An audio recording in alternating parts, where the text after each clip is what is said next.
മഴയെന്നും നമുക്ക് ഗൃഹാതുരമായ കുറേ ഓർമ്മകളാണ്. പക്ഷേ മഴക്കാലത്ത് നമ്മുടെ വീട്ടിലും പരിസരങ്ങളിലും യഥാർത്ഥത്തിൽ സംഭവിക്കുന്ന എന്താണെന്ന് അറിയാമോ? മഴക്കാലമായല്ലോ ബ്രോ, നമുക്ക് പൊളിക്കണ്ടേ? യെസ് ബച്ചു, ഈ വീടിനുള്ളിൽ തുറന്നു വെച്ചിരിക്കുന്ന ശുദ്ധജലം, ഫ്രിഡ്ജിന് പിന്നിലെ ട്രേയിൽ കെട്ടിക്കിടക്കുന്ന വെള്ളം, പിന്നെ ചെടിച്ചട്ടികളിലും ഫ്ലവർ വേസിലുമുള്ള വെള്ളം, കെട്ടിക്കിടക്കുന്ന മഴവെള്ളത്തിലും ഓടകളിലെ മലിനജലത്തിലും നമുക്ക് മുട്ടയിട്ട് പെറ്റു പെരുകാനുള്ള സൗകര്യവുമുണ്ട്. കണ്ടല്ലോ അല്ലേ? ഇങ്ങനെ സംഭവിക്കാതിരിക്കാൻ നമുക്ക് പലതും ചെയ്യാനാവും. കുടിക്കാനുള്ള ശുദ്ധജലം എപ്പോഴും അടച്ചു വെക്കാൻ ശ്രദ്ധിക്കുക.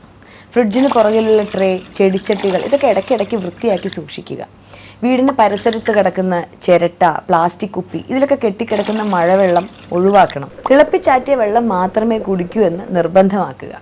വരൂ, ഈ മഴക്കാലത്ത് കേരളത്തിൽ നിന്നും പകർച്ചവ്യാധികളെ തുരത്താം. പ്രതിദിനം പ്രതിരോധം സൃഷ്ടിക്കാം.